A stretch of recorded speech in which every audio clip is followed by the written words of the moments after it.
कथा के मध्य में है कृष्ण और जरासंध, जिन्हें वसुदेव और प्रति वसुदेव का नाम दिया गया है। कुरुक्षेत्र का युद्ध होता है और उस युद्ध में कौरवों की सेना से जरासंध भी सम्मिलित होता है और कुरुक्षेत्र का युद्ध दुर्योधन के अंत के साथ समाप्त नहीं होता। जरासंध के पास एक अर्ध चक्र होता है जिससे कृष्ण पर प्रहार करता है।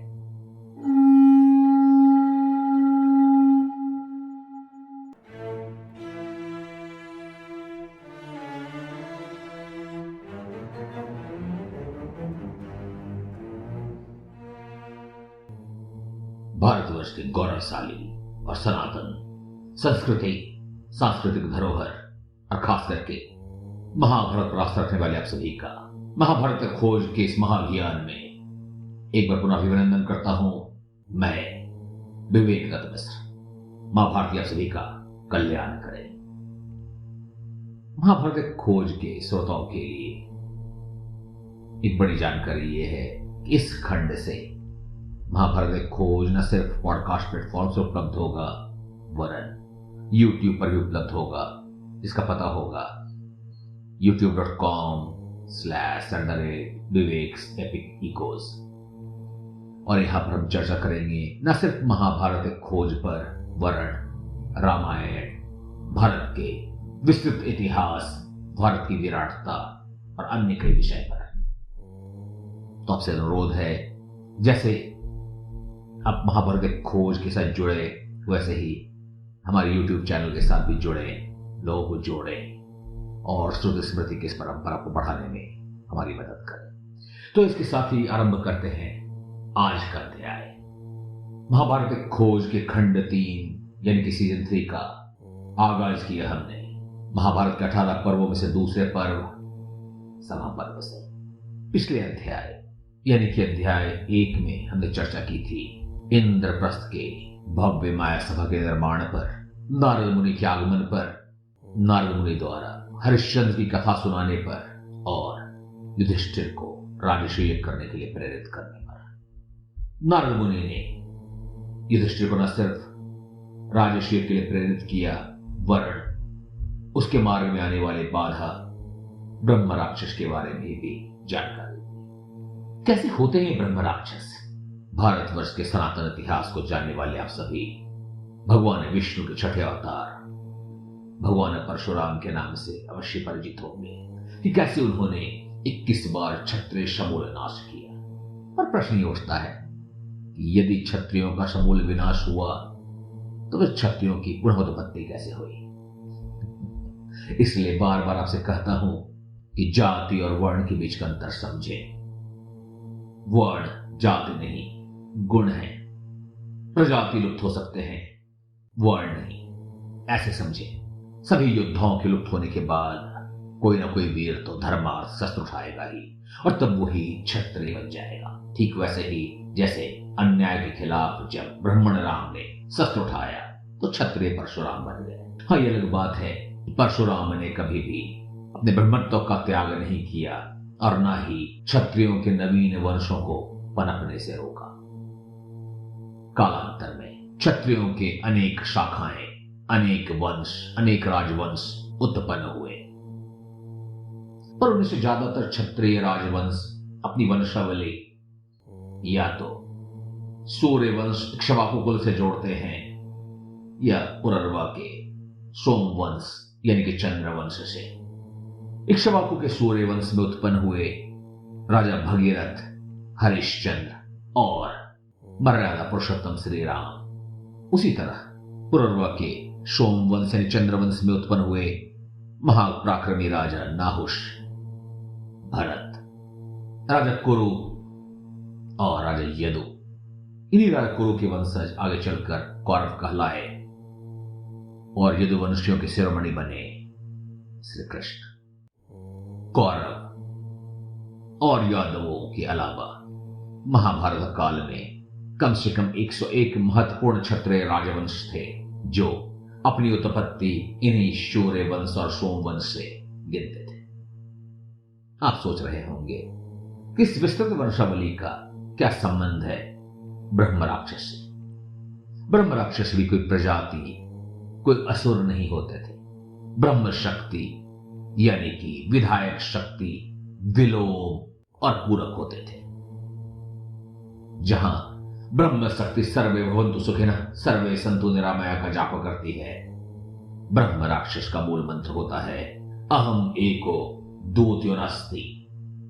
परमार्थ नहीं, स्वार्थ, लोभ और स्वलिप्सा की पूर्ति। और इन्हीं 101 राजवंशों में एक राजवंश हुआ मगध का, जहां उत्पन्न हुआ राजा चतुरयु।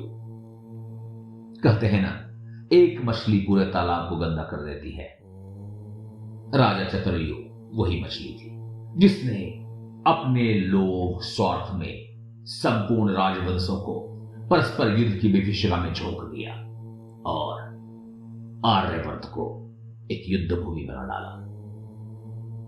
पर स्वभाव, गुण, अवगुण व्यक्ति विशेष के नहीं होते। वो तो एक संक्रामक रोग यानी कि एक इन्फेक्शियस डिजीज की तरह अपने आसपास भी फैलता है। एक प्रभावशाली व्यक्ति के विचार, उसके कृत्य, उसके परिवारजन, उसकी राज, जिसकी राज दरबारी, उसकी प्रजा भी अपनाने लगते हैं और तब परिभाषा बदल जाती है। विचार पहले सिद्धांत और फिर शास्त्र में परिवर्तित हो जाते हैं। उसे कृत्य पहले मर्यादा और फिर परंपरा कहे जाने लगते हैं और धीरे धीरे परंपरा और धर्म में विस्मरण हो जाता है। परंपरा ही धर्म बन जाता है। और इस बात को ध्यान रखिए, क्योंकि जब विचार शास्त्र बन जाए, परंपरा धर्म बन जाए, फिर वर्ण और कुल को जाति बनने में कितनी देर लगेगी। और तब समय ऐसा आता है जब समाज सुधार के लिए एकमात्र हल होता है कुरुक्षेत्र। अगर राजा चतुरायु एक मछली था तो उसके कुल में जन्मा हमारी कहानी का ब्रह्म राक्षस जरासंध एक मगर था। उसे 101 राजवंश नहीं, एक राजवंश चाहिए था, उसका अपना राजवंश। उसने संकल्प लिया था कि अपने आराध्य भगवान श्री रुद्र यानी कि भगवान शिव के समक्ष अन्य 100 राजाओं की बलि दे संपूर्ण आर्यवर्त का अकेला क्षत्रिय शासक बनेगा। जिस काल में पांडुपुत्र युधिष्ठिर राष्ट्रीय कर सम्राट बनने का स्वप्न देख रहे थे, उस समय तक जरासंध ने 101 महत्वपूर्ण क्षत्रिय राजकुलों में से 86 को बंदी बना लिया था। अब उसे आवश्यकता थी अन्य बचे 14 राजवंशों की। और इसी ब्रह्म राक्षसी कहानी जो मैं अभी तक आपको सुना रहा हूं, श्री कृष्ण सुनाते हैं युधिष्ठिर को। जब युधिष्ठिर ने कृष्ण को निमंत्रित किया उनके विचार जानने के लिए, अपने राजर्षि यज्ञ पर उनके परामर्श लेने के लिए, श्री कृष्ण युधिष्ठिर से सहमत हैं। कृष्ण चाहते हैं कि युधिष्ठिर राजर्षि यज्ञ करें और संपूर्ण आर्यवर्त के एक छत्र सम्राट बने। परंतु श्री कृष्ण ये भी जानते हैं कि जरासंध के जीवित रहते ये संभव नहीं है। अतः वो युधिष्ठिर को जरासंध के सामर्थ्य और उत्पत्ति के बारे में बतलाते हैं। इस काल में जरासंध अत्यंत शक्तिशाली राजा हो चुका है।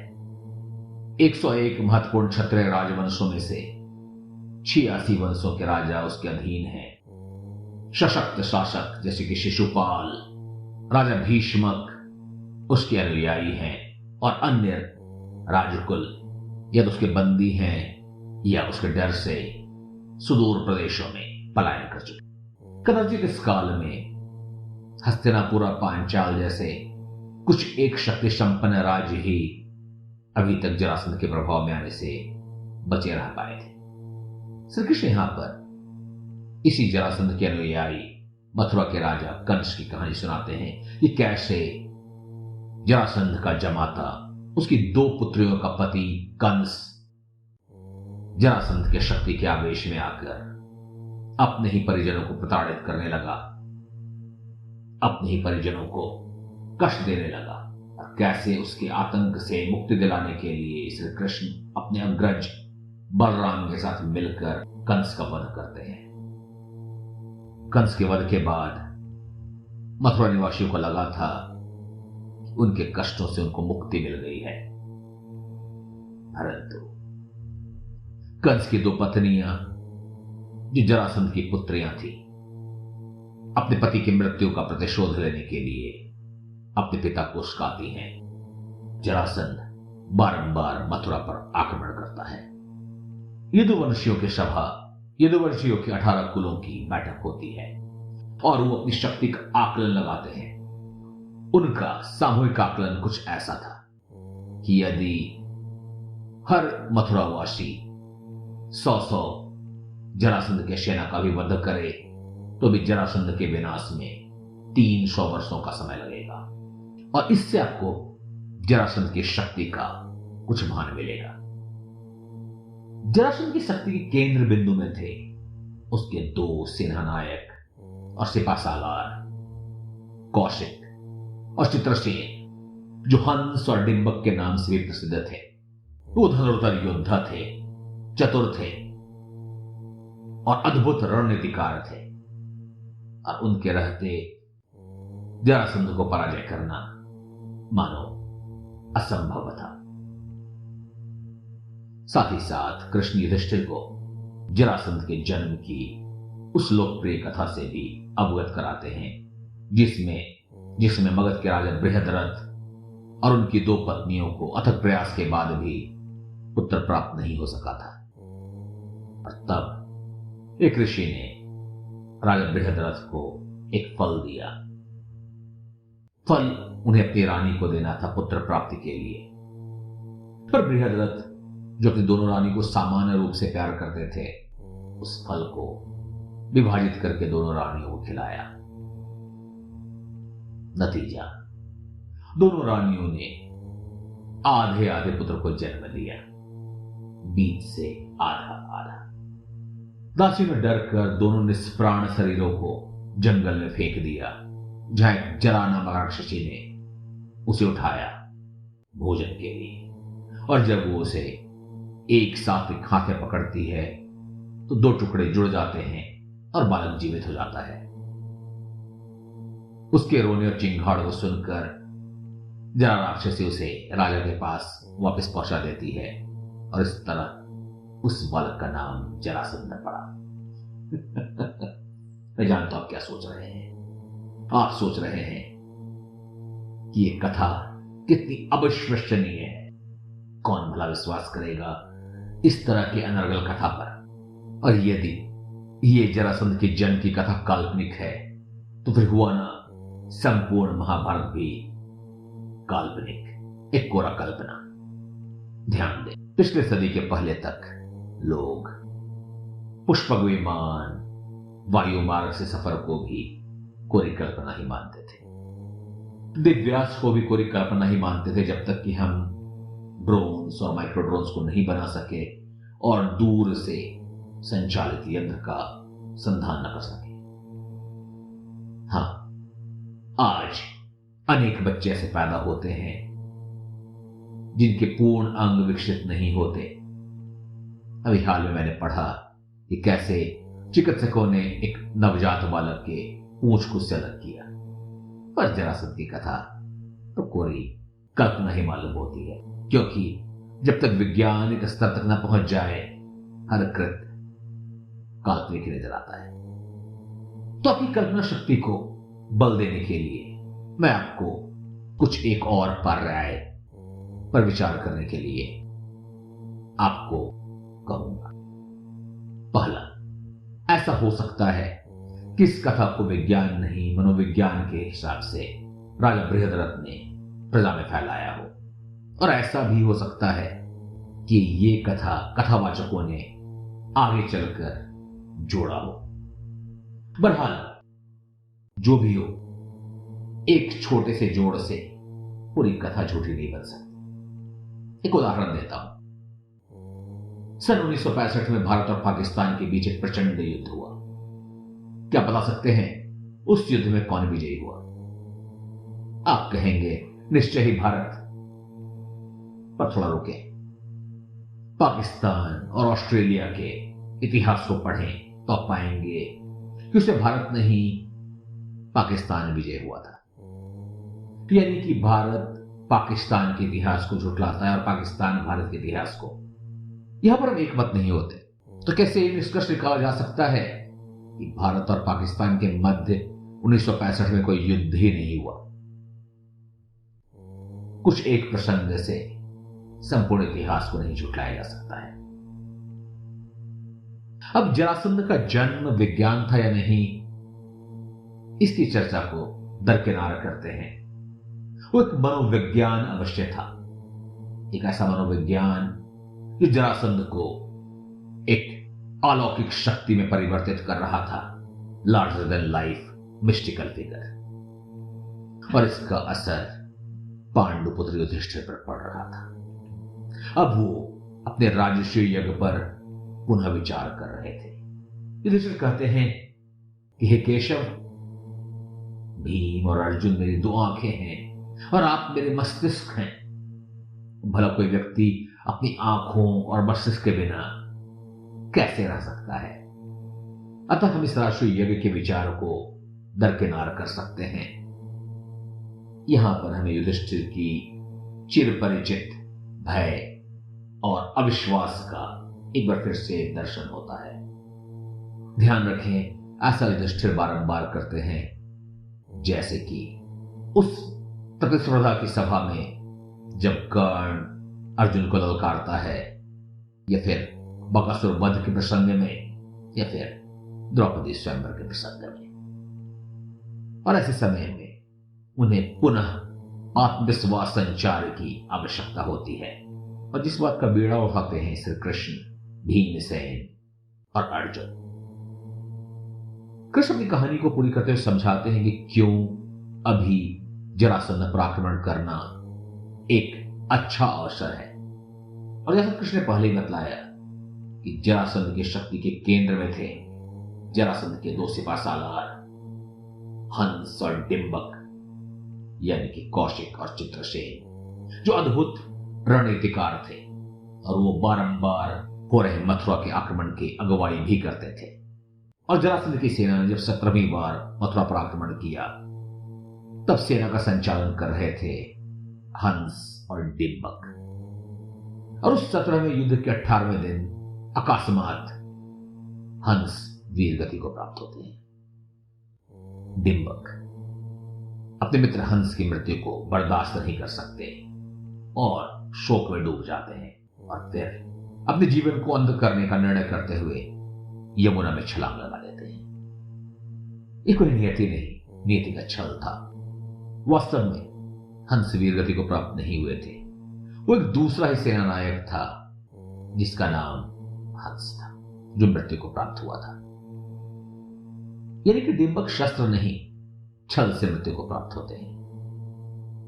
पर हंस की तरह डिंबक की मृत्यु कोई कृत्रिम ये छल नहीं थी, वास्तविकता थी। और जब हंस को अपने परम मित्र की मृत्यु और उनकी मृत्यु का कारण पता चला, तो उनके भी जीने की इच्छा जाती रही और उन्होंने भी यमुना में छलांग लगाकर अपने दो सेनानायकों की मृत्यु के बाद जरासंध ने मथुरा पर आक्रमण करने का विचार त्याग दिया। पर अब हंस की पत्नी प्रतिशोध के लिए व्याकुल थी और वो जरासंध को प्रेरित कर रही थी कि पुनः आक्रमण करे। और कृष्ण समझ चुके थे कि इस परस्पर युद्ध की विभीषिका में मथुरा का भला नहीं हो सकता, और इस समय उन्होंने मथुरा से द्वारका की ओर प्रयाण किया। यहां पर कृष्ण समझाते हैं कि कंस, हंस और डिंबक की मृत्यु के बाद जरासंध की शक्ति क्षीण हुई है, पर अभी भी उसे युद्ध में, आमने सामने की युद्ध में पराजित करना मुश्किल है।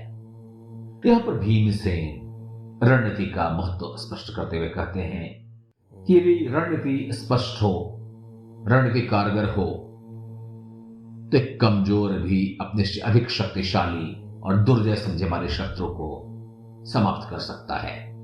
वहीं पर अर्जुन एकाग्रता और साहस के महत्व को समझाते हैं और कहते हैं कि साहस और एकाग्रता से मनोबल और ध्यान केंद्र करने से बड़े से बड़े शत्रु को भी पराजित करना संभव हो जाता है। कृष्ण अपनी युक्ति बतलाते हैं कि वो जरासंध के सेना का आमना सामना नहीं करेंगे, वरन जरासंध को द्वंद्व युद्ध के लिए ललकारेंगे। कृष्ण भी जरासंध के मनोविज्ञान को समझते हैं। वो जानते हैं कि अहम में आकर, दंभ में आकर जरासंध युद्ध के लिए भीमसेन को ही चुनौती देगा। साथ ही साथ कृष्ण ये भी जानते हैं कि भीमसेन के अतुल्य बल के सामने जरासंध खड़ा नहीं रह सकेगा। इस प्रकार भीम, अर्जुन और कृष्ण के बारंबार समझाने पर युधिष्ठिर अंततः उनके परामर्श को मानते हैं और उन्हें जरासंध से युद्ध के लिए विदा करते हैं। पर आगे बढ़ने से पहले आपसे एक प्रश्न है, क्या हंस और डिंब की कहानी आपको कुछ याद दिलाती है? कदाचित जो आज से पहले कभी कुछ हुआ हो या भविष्य में कुछ होने वाला हो। यदि आप इस प्रश्न को उत्तर दे सकते हैं तो अपने उत्तर हम तक पहुंचाएं और अपने आने वाले अध्याय में उसे जोड़ने की कोशिश करेंगे। अब युधिष्ठिर को समझाने के बाद श्री कृष्ण, भीमसेन और अर्जुन स्नातक का वेश बनाते हैं और मगध की ओर प्रयाण करते हैं। पर वो आम स्नातक जैसे नहीं दिखते।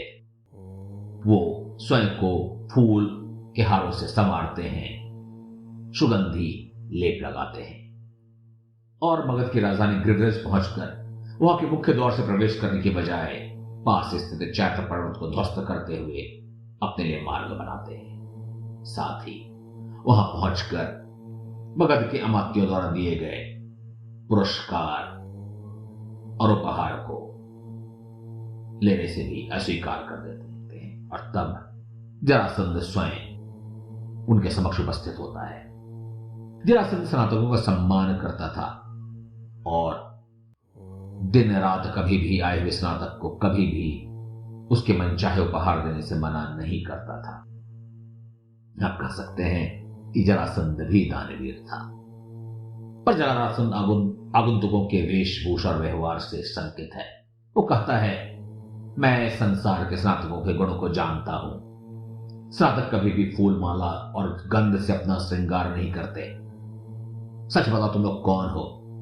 तुमने सीधे मार्ग से प्रवेश नहीं किया, वरन चैत्र पर्वत को ध्वस्त किया, मेरे मात्यों से उपहार लेने से मना किया। क्या तुम्हें इतना दंभ है कि तुम राजा की अवमानना करने का साहस रखते हो? इस पर श्री कृष्ण बतलाते हैं कि स्नातक केवल ब्राह्मण नहीं, क्षत्रिय और वैश्य जैसे अन्य वर्ण के भी होते हैं जो श्रृंगार करते हैं। वो ये भी बतलाते हैं कि शास्त्र में विदित है कि मित्र और परिजन के यहां सामने वाले द्वार से जाया जाता है और शत्रुओं के सामने के द्वार का उपयोग वर्जित माना जाता है, और इसलिए हमने सामने वाले द्वार की जगह अपने लिए मार्ग बनाना श्रेष्ठ समझा। अब जरासंध कुछ और संकेत हो जाता है और वो कहता है कि जग विदित है, संसार में सभी लोग जानते हैं कि धर्म परायणों में मैं सर्वश्रेष्ठ हूं और मैंने तुम लोगों को कभी भी कोई क्षति किया हो ऐसा मुझे ज्ञात नहीं। मैं कभी भी अपने प्रयोजनों का नुकसान नहीं करता, तो मैं तुम्हारा शत्रु कैसे हुआ? अतः धर्म का ध्यान धरते हुए अपना असली परिचय मुझे दो। अब वसुदेव कृष्ण के उत्तर सुनने से पहले जरासंध के शब्दों पर पुनः विचार करें। सारा संसार जानता है कि धर्म परायणों में मैं सर्वश्रेष्ठ हूं और ये कथन वर्णित है वेद व्यास द्वारा रचित महाभारत में। तो क्या इससे निष्कर्ष निकाला जा सकता है कि वास्तव में जरासंध धर्म परायणों में श्रेष्ठ था? ध्यान धरे, जरासंध आतंक का पर्याय था। यहां वेद व्यास जरासंध के कथन का वर्णन कर रहे हैं, इस बात का वर्णन कर रहे हैं कि जरासंध अपने बारे क्या सोचता है, ना कि संसार उसके बारे क्या सोचता है। और ये एक महत्वपूर्ण बिंदु है। अगर कोई असत्यवादी यदि कोई दंभी एक दंभपूर्ण वचन करता है, एक दंभपूर्ण वक्तव्य देता है, तब वेदव्यास उसके वक्तव्य की चर्चा करते हैं और उसका सत्यापन नहीं करते, उसको एंडोर्स नहीं करते हैं। मैंने इस बात पर आपका ध्यान आकृष्ट किया कि कई लोग ऐसे ही अनर्गल कथन को सत्य का प्रमाण मानते हैं। बहरहाल अगले ही क्षण श्री कृष्ण जरासंध के वक्तव्य की सत्यता का प्रमाण प्रस्तुत करते हैं। श्री कृष्ण कहते हैं, हे जरासंध, अपने ही जैसे क्षत्रिय राजाओं को बंदी बनाकर तुम स्वयं को धर्मपरायण कहते हो। अपने ही वर्ण के मनुष्य योद्धाओं को पशु समान बलि देने को तुम धर्म कहते हो। हे बृहद्रथ पुत्र, तुमसे अधिक विकृत मानसिकता वाले व्यक्ति को हमने कभी नहीं देखा है। तुमने हमारे परिजनों को बंदी बना रखा है। इस तरह तुम हमारे शत्रु हुए और तुम्हारे पापी विचार देर सवेर हमारी ओर भी अग्रसर होंगे। अतः अपने परिजनों की सहायतार्थ उन्हें मुक्त कराने हमें प्रस्तुत हुए हैं। इसलिए तुम हमारे असली परिचय को समझो। मैं वसुदेव कृष्ण हूं और हमारे साथ हैं पांडुपुत्र भीमसेन और अर्जुन, और हम तुम्हें युद्ध का वाहन देते हैं। या तो हमारे परिजनों को मुक्त करो या हमसे युद्ध करो। पर जरासंध के लिए धर्म की व्याख्या दूसरी ही है। तो कहता है, मैंने कभी भी किसी भी शत्रु को पराजित किए बिना बंदी नहीं बनाया है और उसे बंदी बनाकर बलि देना मेरा संकल्प है। मैं संकल्प का त्याग तो न करूंगा, पर हां, तुमसे द्वंद्व अवश्य कर सकता हूं। कहो, कैसे युद्ध की आकांक्षा है? सेना से भिड़ेगी, ये तुम में से कोई एक मुझसे द्वंद्व करेगा या तुम तीनों ही मुझसे द्वंद्व करोगे?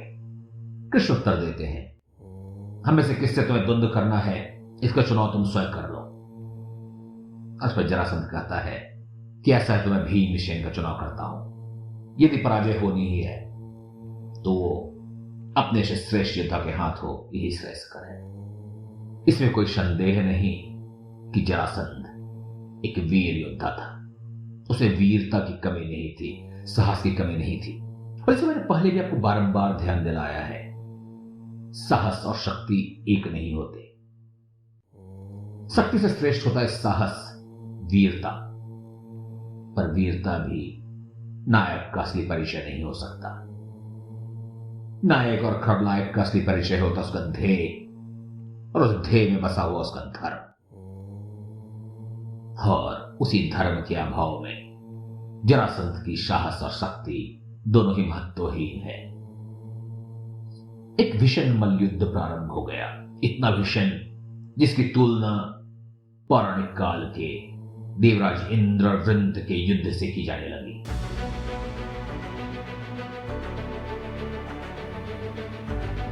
कभी भीमसेन हावी होते तो कभी जरासंध, और यूं ही युद्ध 14 दिनों तक चलता रहा। और 14 दिन के पश्चात अंततः जरासंध कमजोर पड़ने लगा, उसे थकान महसूस होने लगा, उसकी पराजय निश्चय होने लगी। और तब श्री कृष्ण स्वयं कहते हैं कि हे पांडुपुत्र, यदि और अधिक बल का प्रयोग किया तो जरासंध की मृत्यु हो जाएगी। अतः बराबरी के लिए उस पर सिर्फ अपने हाथों से प्रहार करो। पर भीमसेन को जरासंध के इस मल्लयुद्ध में विजय नहीं, जरासंध की मृत्यु चाहिए थी। तो उन्होंने कहा, हे कृष्ण, अब मैंने कमर कस लिया है, तो जरासंध की मृत्यु के बाद ही इसका अंत होगा। भीमसेन के उत्तर पर कृष्ण कहते हैं कि यदि ऐसा ही है मित्र, तो शीघ्र करो और जरासंध का नाश करो। और तब भीमसेन जरासंध को उठाकर 100 बार घुमाते हुए अपने जांग पर कुछ इस तरह पटकते हैं कि उसके रीढ़ की हड्डी टूट जाती है और जरासंध मृत्यु को प्राप्त होता है। क्या रीढ़ की हड्डी टूट जाने से मृत्यु को प्राप्त होता है? क्या उसे चीर कर 2 भागों में भीमसेन ने विभक्त नहीं कर दिया था? अभी तक आपको कहानी सुनाई बोरी यानी भंडारकर रिसर्च ओरिएंटल इंस्टीट्यूट के 40 साल से अधिक के अनुसंधान से तैयार किए गए महाभारत के क्रिटिकल एडिशन के आधार पर। और यहां पर जरासंध की मृत्यु रीढ़ की हड्डी टूट जाने से होती है। परंतु एक और स्रोत है नीलकंठ संस्करण, और नीलकंठ संस्करण इसलिए महत्वपूर्ण है कि इसी के आधार पर बाबू केसारी मोहन गांगुली ने प्रथम अंग्रेजी अनुवाद किया था महाभारत का, और इसी पर आधारित है गीता प्रेस द्वारा प्रकाशित महाभारत। और इस महाभारत के अनुसार वो प्रसिद्ध कथा आती है जो अक्सर आपको टीवी शोज में दिखलाए जाते हैं, जहां अथक प्रयास के बाद भी जब जरासंध न मारा जा सका तो श्री कृष्ण एक सरकंडे की लकड़ी लेते हैं और उसको बीच से 2 भाग में चीर देते हैं और 2 दिशाओं में फेंक देते हैं। संकेत समझते हुए भीमसेन ने जरासंध को बीच से 2 भागों में चीर दिया और 2 दिशाओं में फेंक दिया। पर यह क्या, जरासंध का वो 2 भाग आपस में पुनः जुड़ जाते हैं और जरासंध पुनः जीवित होकर युद्ध करने लगता है, और ऐसा कई बार होता है। और तब कृष्ण एक दूसरा संकेत देते हैं, वो एक और सरकंडे को चीरते हैं, 2 भागों में विभक्त करते हैं और उसको 2 विपरीत दिशाओं में फेंकते हैं। इस संकेत को समझकर भीमसेन ने जरासंध को दोबारा चीरा और 2 अलग अलग दिशा में फेंका, और जिससे मृत्यु को प्राप्त हुआ। और कदाचित ये कथा जो नीलकंठ संस्करण से आता है, जो अत्यधिक प्रसिद्ध है, जरासंध के जन्म में अपने जड़ पाता है। अब जरासंध की मृत्यु की कौन सी कथा आपको समझनी है वो मैं आप पर छोड़ता हूं। जरासंध की मृत्यु कैसे हुई वो बहुत महत्वपूर्ण नहीं है, परंतु जरासंध का जीवन और उसकी मृत्यु उस काल के राजनीतिक परिवेश, राजनीतिक समीकरण के लिए एक अत्यंत ही महत्वपूर्ण घटना थी, जिसे कौरव और पांडवों की कथा में कदाचित घटाकर दिखलाया गया है। तो उस काल के लिए ये एक अत्यंत ही महत्वपूर्ण घटना रही थी। जरासंध उस समय धुरी था आर्यवर्त की राजनीति का। ज्यादातर राजा या तो जरासंध के बंदी थे या उसके सहयोगी, अथवा उनके डर से पलायन कर चुके थे। इनमें से कुछ ही अपवाद थे, जैसे कि हस्तिनापुर और पांचाल। जरासंध की मृत्यु के बाद एक ऐसे घटनाक्रम का जन्म होगा जिसमें पहले राजश्री के द्वारा ये धुरी इंद्रप्रस्थ में स्थापित होगी, फिर कुछ समय के लिए हस्तिनापुर की ओर जाएगी और अंततः संपूर्ण जम्बूद्वीप को कुरुक्षेत्र के युद्ध भूमि में लाकर खड़ा कर देगी। तो तैयार हो जाएं युधिष्ठिर के दिग्विजय युद्ध के लिए, जिसका आगाज होता है जरासंध के पतन पर और अंत। यहां एक और रोचक घटना का वर्णन आता है। जरासंध की मृत्यु के बाद भीम और अर्जुन को रथ पर बिठाकर कृष्ण सारथी बनकर गिरिव्रज में प्रवेश करते हैं। ध्यान दें, कुरुक्षेत्र के पहले भी कृष्ण यहां पर सारथी की भूमिका में नजर आते हैं। क्या संकेत है इसका, क्या महत्व इस प्रसंग का? यही कि सारथियों को निकृष्ट कार्य नहीं था, अपमान सूचक नहीं था, ये प्रतीकात्मक है, सिंबॉलिक है that Krishna was in the driving seat। Jarasandh का वध हुआ, बंदी राजा मुक्त हुए, सहदेव को मगध का अधिपति बनाया गया। पांडुपुत्र सहदेव को नहीं, जरासंध पुत्र सहदेव को। यदि पांडुपुत्र सहदेव मगध के अधिपति बनते तो आप कह सकते थे कि एक स्वार्थ का युद्ध था, लोभ था, राज्यों को हड़पने का हवस था। यह सारा प्रयोजन एक लूट माना जाता। पर जरासंध के पुत्र को राज सिंहासन पर बिठाकर पांडवों ने घोषणा की कि एक धर्म युद्ध था, एक मुक्ति संग्राम था, जहां क्षत्रिय राजाओं को मुक्त करना ही एक उद्देश्य था। राज्य को हड़पना मनसा नहीं थी। जरासंध का राज उसके पुत्र को उत्तराधिकार में दिया गया था और युद्ध पांडवों के धर्म का साक्षी था। आज की कहानी समाप्त करने के पहले आपको एक रोचक प्रसंग बतलाना चाहूंगा। जैन पुराणों में भी महाभारत की कथा का वर्णन है, हालांकि वो वैसा नहीं है जैसा कि नीलकंठ संस्करण या बोरी में मिलता है। जैन महाभारत की ज्यादातर घटनाओं को बोरी ने अपने संस्करण में समाहित नहीं किया, क्योंकि वो महाभारत की मूल कथा से बिल्कुल भिन्न है। वो जैन परंपरा को पालन करने वालों का अपना मंतव्य दर्शाता है, उनके अपने दर्शन को दर्शाता है। वहां पर भी कौरव पांडवों का वर्णन है, कुरुक्षेत्र के युद्ध का वर्णन है, पर एक विशेष अंतर है। वहां कथा के मध्य में है कृष्ण और जरासंध, जिन्हें वसुदेव और प्रति वसुदेव का नाम दिया गया है। वहां भी कुरुक्षेत्र का युद्ध होता है, पर उस युद्ध में कौरवों की सेना से जरासंध भी सम्मिलित होता है। जी हां, जैन महाभारत के हिसाब से जरासंध का अंत यहां भीमसेन द्वारा नहीं होता, वरन जरासंध कुरुक्षेत्र की युद्ध भूमि में भी सम्मिलित है। और कुरुक्षेत्र का युद्ध दुर्योधन के अंत के साथ समाप्त नहीं होता, जरासंध और कृष्ण के युद्ध पर समाप्त होता है। जरासंध के पास एक अर्ध चक्र होता है जिससे कृष्ण पर प्रहार करता है, और जरासंध को बार बार चेतावनी देने के बाद भी जब जरासंध अपना मार्ग नहीं बदलता, तब कृष्ण उसका वध करते हैं।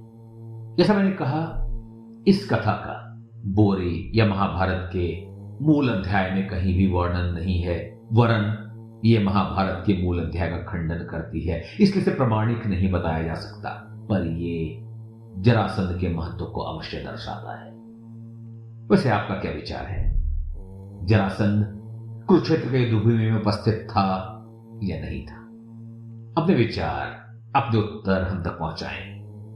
इस श्रृंखला के आने वाले भागों में हम चर्चा करेंगे पांडवों के दिग्विजय अभियान पर, राजसूय यज्ञ पर, कुरुक्षेत्र की ओर बढ़ते हुए पगों पर। तो जुड़े रहें, जोड़ते रहें, सुनते रहें, सुनाते रहें, श्रुति स्मृति परंपरा का विस्तार यूं ही कराते रहें।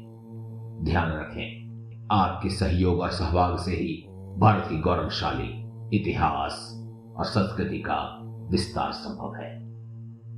तो मिलेंगे आपसे हर रविवार सुबह 11 बजे, आप, मैं और महाभारत, मां भारती आपका कल्याण करें।